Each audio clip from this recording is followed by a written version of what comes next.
to my second video of my summarized series where I talk about the cities of U.S. regions. Today I'll be talking about the Northwest summarized states. Today I will be talking about the Northwest states, starting with Seattle, then Portland, and then, lasting off, Boise, Idaho. Sorry, Montana, Wyoming, you guys aren't on there. Now let's get on to our first city. Welcome to Seattle. What's Washington State without Seattle? This rainy city has 789,000 residents. In 2020, Seattle was the fastest growing city in the U.S. with a growth rate of 2.2%. For tourism, around 38 to 41 million tourists visit Seattle annually. Attractions like the Space Needle, the Seattle Great Wheel, which you'll see right there, the Seattle Great Wheel, Museum of Pop Culture, Chihuly Garden and Glass, the Seattle Aquarium, and much, much more. And the natural sites like the many beautiful lakes that are themed, or Mount Rainier National Park. This city is absolutely beautiful. It's absolutely beautiful, a beautiful relic of the Northwest.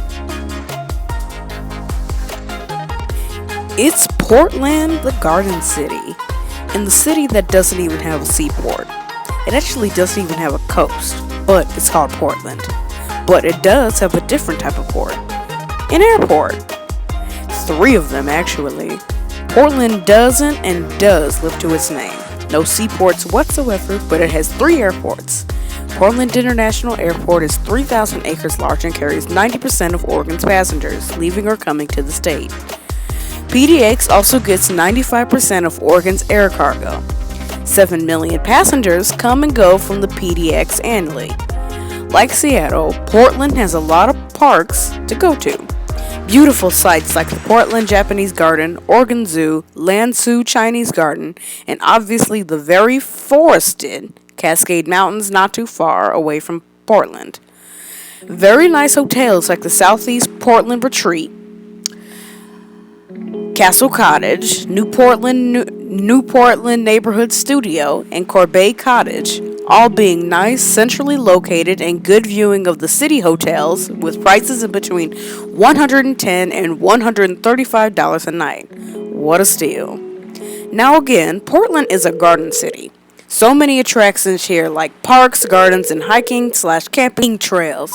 So many parks. Tanner Springs Park, Tom McCall Waterfront Park, Washington Park, Forest Park, Peninsula Park, Laurelhurst Park, Council Crest Park, Fountain Park, Powell Butte National Park, and Blue Lake Regional Park, and that's just some of the parks, not including the trails, gardens, and lakes. That's it about Portland.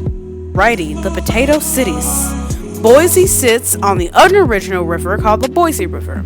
While Boise itself has a population of 228,000 people, the metro area, including Nampa, Robbie Creek, Eagle, Caldwell, Middleton, and other suburbs, has a population of almost 750,000 people. Now, since Boise is way farther south than most northwestern cities, it has a median temperature that sits around 73 degrees Fahrenheit. It still has much nature to give.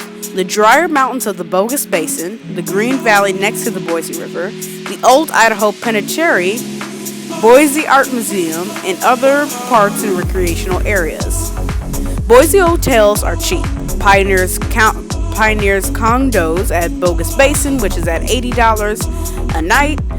Motel 6 Boise Airport stay at $85 a night, and others ranging from $60 to $90. Now onto the maps.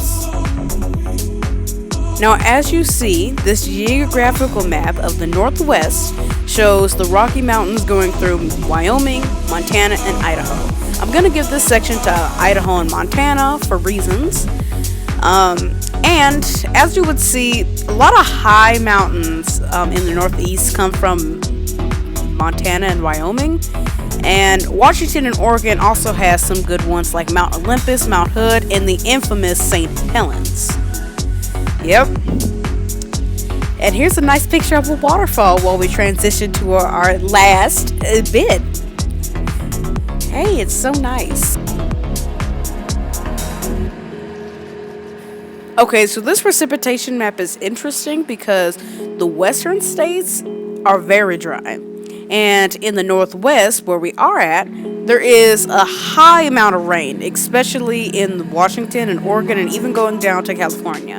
Now, this is because of the rain shadow effect, which means rain from the ocean doesn't go past the mountains. So when they hit the valleys of the northwest, they rain heavy in the western side of the mountains, and then the eastern side of the mountains, it's just clouds, barely any clouds, as a matter of fact.